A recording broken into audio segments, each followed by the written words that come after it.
সবাইকে স্বাগত দীপ্ত সংবাদে, সাথে রয়েছে দোলা ডলরেস। গণ অভ্যুত্থানের সময় আশুলিয়ায় 6 মরদেহ পোড়ানোর মামলায় সাবেক সংসদ সদস্য সাইফুল ইসলাম সহ 6 জনকে মৃত্যুদণ্ড দিয়েছে আন্তর্জাতিক অপরাধ ট্রাইব্যুনাল। একই সঙ্গে সাইফুল ইসলামের সমস্ত সম্পত্তি রাষ্ট্রের অনুকূলে বাজেয়াপ্ত ঘোষণা করা হয়। এছাড়া সাবেক এসপি আসাদুজ্জামান রিপন, আবদুল্লাহ হিল কাফি, সাবেক এএসপি শাহিদুল ইসলাম, মাসুদুর রহমান, নির্মল কুমার দাস এবং আরাফাত হোসেন আরজু সহ সবাইকে যাবজ্জীবন কারাদণ্ড দেওয়া হয়েছে। মামলায় খালাস পেয়েছেন রাজসাক্ষী পুলিশের সাবেক উপপরিদর্শক আফজালুল হক। দুপুরে আন্তর্জাতিক অপরাধ ট্রাইব্যুনাল 2-এর চেয়ারম্যান বিচারপতি নজরুল ইসলাম চৌধুরীর নেতৃত্বাধীন 3 সদস্যের প্যানেলে এর রায় ঘোষণা করা হয়।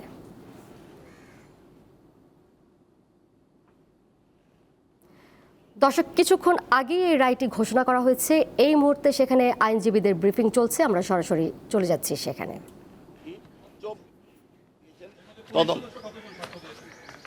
পুলিশ সদস্য এই মুহূর্তে তো ওইভাবে বলতে পারবো না, তবে আরেকটি অবজারভেশন দিয়েছে ট্রাইব্যুনাল, সেটা হলো আন্তর্জাতিক অপরাধ ট্রাইব্যুনাল আইন 1973-এ গঠনের পর 1971 সালে সংগঠিত মুক্তিযুদ্ধের সময় সংগঠিত মানবতাবিরোধী অপরাধের বিচার এই ট্রাইব্যুনাল করেছেন, এটা করতে পারেন।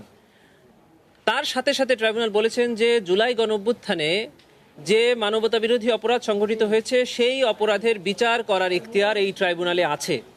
এটি ট্রাইব্যুনাল প্রথমে অবজারভেশন দিয়েছেন এবং মৃত্যুদণ্ড প্রদানের ক্ষেত্রে বলেছেন যে আমাদের এই আইনে সেকশন 5(2)তে যারা সাবঅর্ডিনেট আছে তাদেরকে শাস্তি দেওয়ার ক্ষেত্রে মিটিগেট করা, অর্থাৎ শাস্তি কম দেওয়ার সুযোগ এই আইনে আছে। তবে এই আশুলিয়াতে যে নৃশংস ঘটনা ঘটেছে এবং যাদেরকে মৃত্যুদণ্ড দেওয়া হয়েছে তারা এই মিটিগেটিং ফ্যাক্টর পাওয়ার যোগ্য নয়, সুবিধা পাওয়ার এবং তারা এই মিটিগেটিং ফ্যাক্টরের সুবিধাটা তারা পাবেন না, কারণ তারা কেউই এই অপরাধের সংগঠনের ক্ষেত্রে কোনো ধরনের শিথিলতা প্রদর্শন করেননি।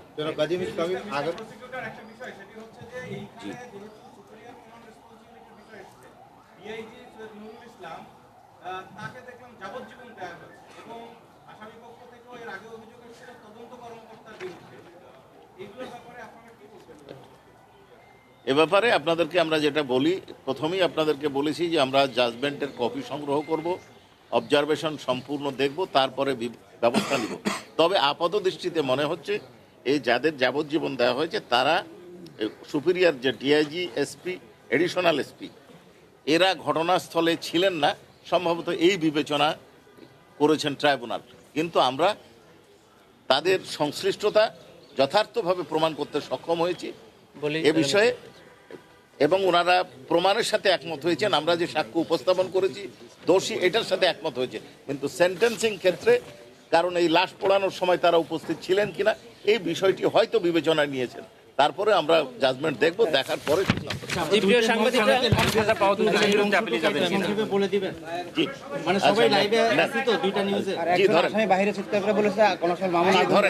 ধরেন। জি, আজকে আন্তর্জাতিক অপরাধ ট্রাইব্যুনাল 2 তার প্রথম রায়ে ঘোষণা করেছেন। সেই রায়ে মোট আসামি ছিল 16 জন। তার মধ্যে অন্যতম ছিলেন স্থানীয় এমপি সাইফুল ইসলাম, তাকে মৃত্যুদণ্ড দেওয়া হয়েছে।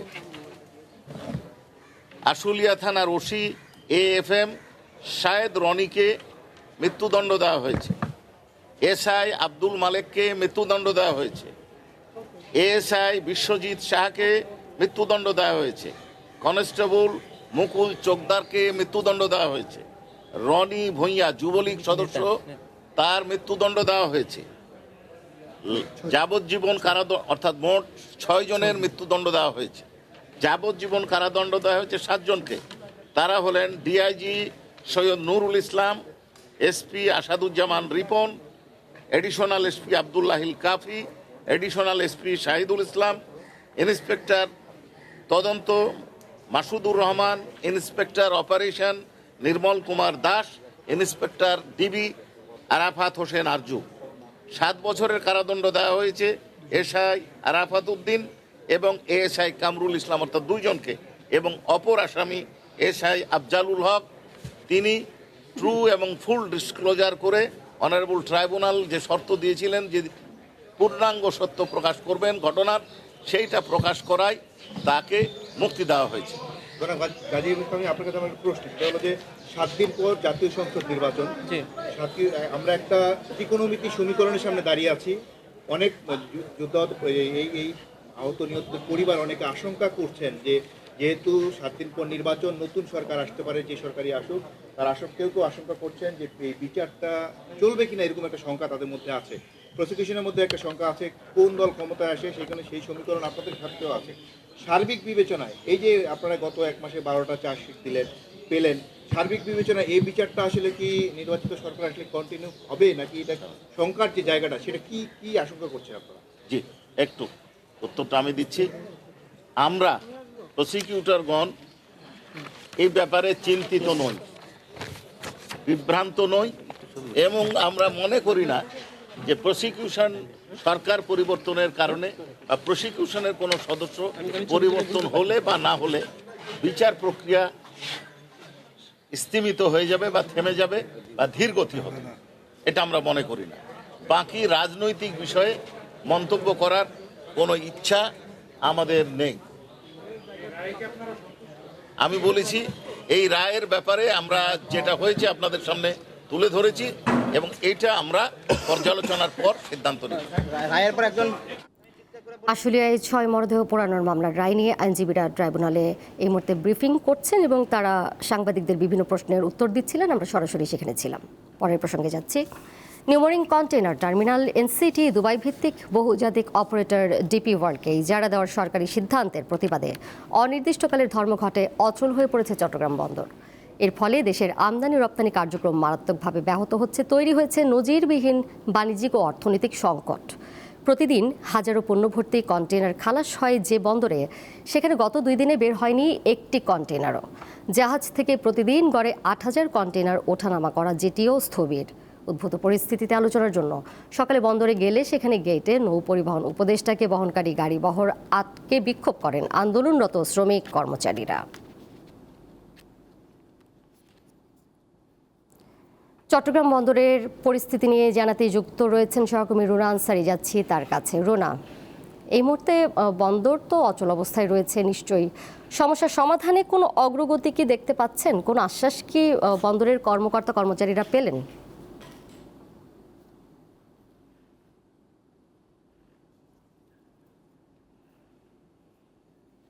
তিনি বন্দর কর্তৃপক্ষের সাথে বসেছিলেন, কিন্তু সেখানে কোনো ধরনের সমস্যার সমাধান হয়নি এবং তিনি বিকেল 3টায় যে আন্দোলনকারীদের সাথে তিনি একটি বৈঠকের জন্য তাদেরকে ডেকেছেন, কিন্তু তারা বলছেন তিনি যদি বন্দরের ভবনের মধ্যে তাদের সাথে বৈঠক করেন তাহলে তারা কথা বলবেন, নতুবা তিনি যে জায়গাটিতে দেখা করার কথা বলেছেন সেখানে তারা কথা বলবেন না, এটি তারা জানিয়েছেন। এবং তারা বলছেন বন্দরের যে বৈঠক, সেই বৈঠকের কোনো সমস্যার সমাধান হবে না যতক্ষণ না পর্যন্ত চুক্তি বাতিলের সিদ্ধান্ত না হয়, ততক্ষণ পর্যন্ত তারা অনির্দিষ্টকালে যে ধর্মঘট করছে সেই ধর্মঘট চলবে। এখন পর্যন্ত বন্দরে যে জাহাজগুলো আছে সেই জাহাজগুলো কিন্তু পণ্য নামাতে পারছেন না এবং কোনো ধরনের পণ্য ডেলিভারি হচ্ছেন না। যেহেতু সামনে রমজান শুরু হবে, এক্ষেত্রে কিন্তু ভোগ্যপণ্য যেগুলো আছে সেগুলো কিন্তু এখনো পর্যন্ত ডেলিভারি সম্পন্ন হয়নি, যার কারণে বন্দরে একটি কন্টেইনার জট সৃষ্টি হবে। সেক্ষেত্রে কিন্তু ব্যবসার ক্ষেত্রেও কিন্তু দারুণ একটি অসুবিধায় পড়বেন ব্যবসায়ীরা, এমনটাই আশঙ্কা করছেন। যে দ্রুত সময়ের মধ্যে সমস্যার সমাধানের জন্য বলছেন ব্যবসায়ীরা। তো চট্টগ্রাম বন্দর এখন অচল অবস্থায় আছেন। এখন বন্দর নৌ পরিবহন উপদেষ্টা যদি এটি কোনো সমস্যার সমাধান করতে পারে তাহলে দেখা যাবে বিকেলের পরে কোনো সুসংবাদ আসতে পারে। দোলা সরাসরি যুক্ত ছিলেন সহকর্মী রুনা আনসারি। ক্ষমতায় গেলে আইন শৃঙ্খলা রক্ষাকারী সহ সকল বাহিনীর বেতন কাঠামো সময় উপযোগী করার আশ্বাস দিলেন জামায়াতে ইসলামীর আমির শফিকুর রহমান। তিনি দুপুরে চাঁপাইনবাবগঞ্জে আয়োজিত নির্বাচনী জনসভায় এই আশ্বাস দেন। সমাজের সকল স্তরে নারীর অধিকার, মর্যাদা ও নিরাপত্তা নিশ্চিত করার কথাও বলেন তিনি। বক্তৃতায় বাংলাদেশের নদী রক্ষায় জামায়াতের কর্মপরিকল্পনা তুলে ধরেন দলটির আমির।